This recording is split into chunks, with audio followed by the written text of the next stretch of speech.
¿Eshu es dual?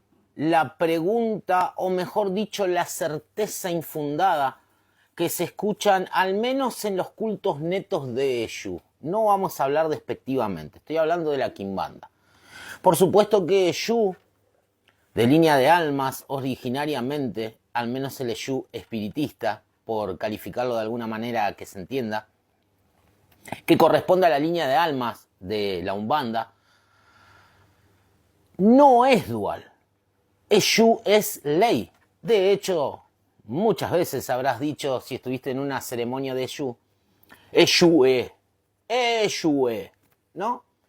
Y esto, más allá de muchas interpretaciones, tiene la doble semántica de Eshu está presente, o sencillamente castellanizado, Eshu es.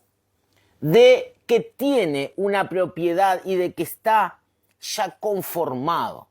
A Eshu no lo armamos nosotros, a Eshu no lo conformamos nosotros. Ninguna característica que se nos ocurra a nosotros, los sacerdotes o los religiosos, ponerle a Eshu, Eshu automáticamente la adquiere. Ese sería el concepto de egrégora o de egregor, que no voy a entrar en ese tema por supuesto. Pero considerar que si yo a Eshu le digo que haga cosas malas, entonces Eshu lo agarra y lo hace. Y si yo le digo que haga cosas buenas, entonces lo agarra y lo hace. Entonces lo que yo estoy tratando es con una egrégora.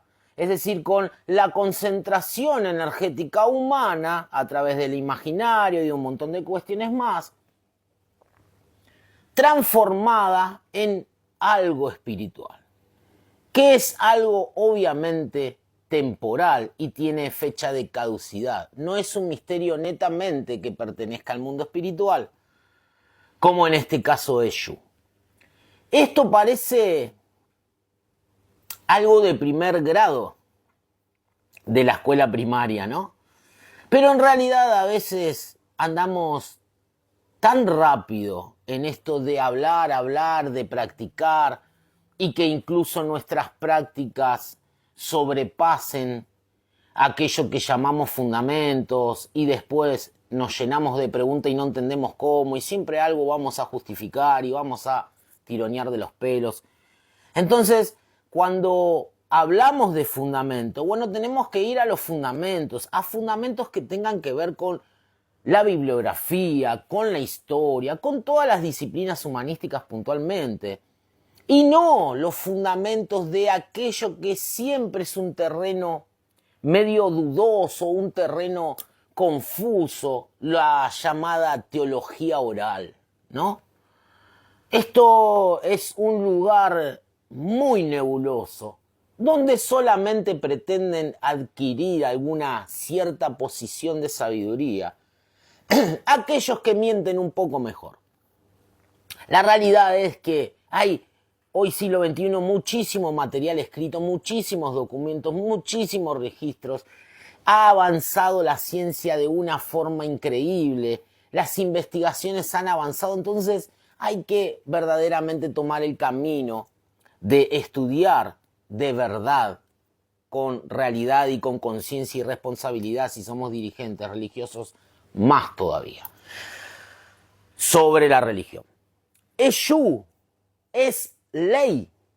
Eshu lo que viene es justamente a impartir y ejecutar la ley. Claro que hay ciertas diferencias conceptuales que nos pueden permitir la confusión, que tienen que ver con la idea de bueno o malo, o de maldad o bondad. Eshu no es ni bueno ni malo, Eshu es justo. Es decir, que Eshu nunca le va a dar la paga a alguien que no se la merece.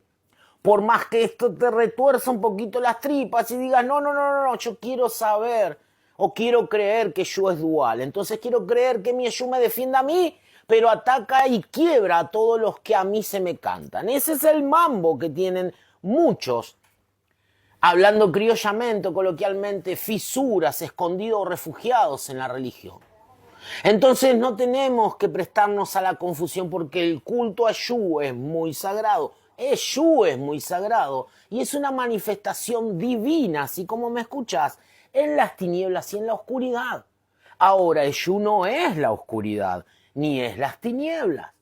Pequeña y sutil diferencia que hay que trabajar porque nos lleva, si tenemos buenas intenciones, a la confusión.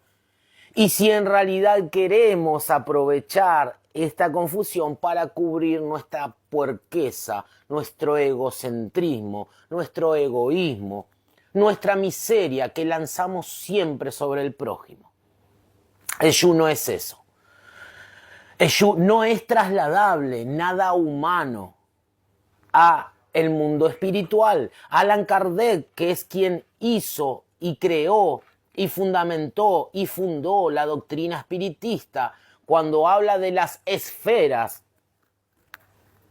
o los niveles energéticos espiritistas, aclara bien la diferencia de los pueblos y de las familias espirituales.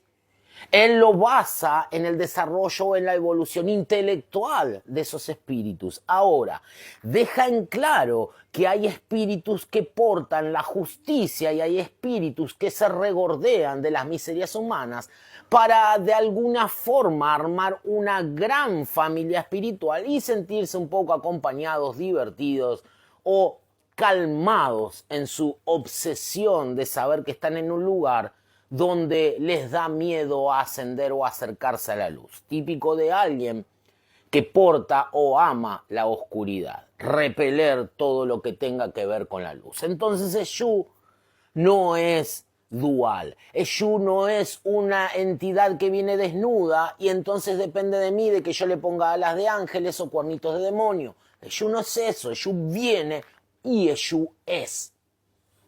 Ahora, entonces, Pai Daniel, los Eshu que hacen barbaridades, bueno, se pueden presentar como Eshu y pueden decir que son Eshu, pero en realidad son estos espíritus que engañan y viven justamente de engañar a la persona metiéndola en su esfera. ¿Qué significa esto? En una especie de domo espiritual donde rompen el contacto con la realidad. Vas a darte cuenta que este tipo de gente cree o le hacen creer esos espíritus que todo su trabajo salen, que todas sus maldades son cumplidas, que tienen el gran hiper mega poder de hablarle a una vela o de conectarse con el diablo o con los demonios y que te hacen esto y que te hacen el otro. Y la realidad es que nada llega y nada ocurre. Ahora, vos le preguntas a la persona y la persona tiene una certeza increíble de que todo lo que hace le sale. ¿Por qué es engañada? Porque está en un domo, porque está en una esfera, en la esfera de estos espíritus que se divierten, en estos espíritus burlones, en estos espíritus que sí hacen creer que se puede practicar la dualidad y de que el misterio Eshu es dual. Tenemos que empezar a poner cada cosita en su lugar. Eshu es ley y siempre lo fue. Incluso desde África, incluso desde Eshu Orishá, defendiendo entre tantas otras historias a los Lukumi, defendiéndolas de invasiones, de ataques. Por allá recuerdo a las Amazonías de África y un montón de participaciones activas que tuvo este gran misterio, siempre del lado de lo justo y de la justicia. Eshu no es dual, ni Eshu es un mestre a voluntad de quien lo maneja. ¿Se entendió?